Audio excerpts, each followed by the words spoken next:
Adobong talbos ng kamote guys for this video. So, pinalevel up natin ang talbos ng kamote at ating i-adobo para mas masarap. So, una ako'y naggisa lang ng bawang at sibuyas. Nilagyan ko din ng kamatis para mas masarap at may tamis-tamis. So, nung naggisa na yung kamatis at medyo nadudurog na siya, sunod nilagay ko na yung ating malinis or wash na talbos ng kamote galing sa aking bakuran.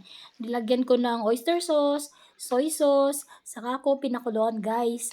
So, ganyan lang, mabilis lang siyang maluto at malanta yung ating talbos ng kamote.